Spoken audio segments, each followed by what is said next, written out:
Hello, Fred Spacers! Kumusta na? Ang tagal na nating di nagkikita.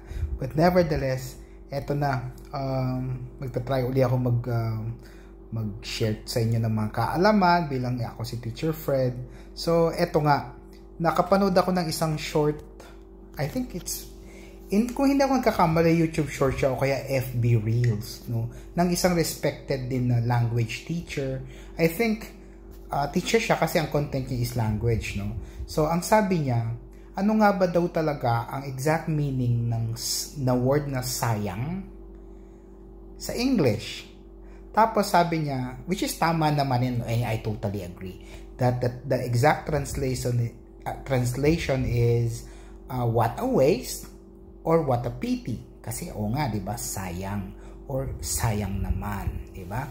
Pero sabi niya, meron lang akong lilinawin doon. Hindi mali tama siya, pero meron lang akong kontekstong ipapasok. Sabi niya, nung ginugol translate daw niya yung word na sayang, ang lumabas ay dear, yung D-E-A-R, yung parang dear to you, parang, di ba, minsan tinatawag mo yung mga kaibigan mo, closest mo, sometimes mga asawa o girlfriend na dear.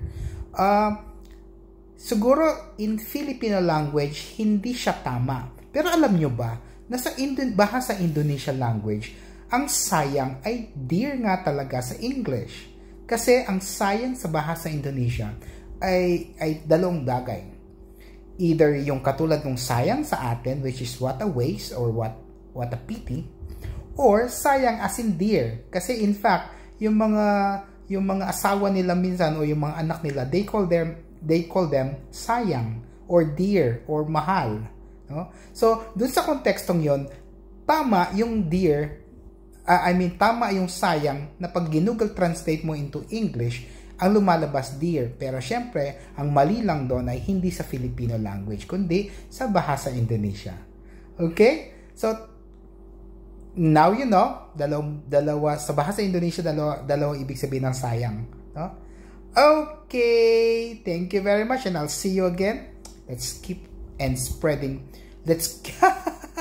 Matagal na kasi talaga akong hindi nag-vlog. Anyway, let's keep spreading positivity. Bye-bye!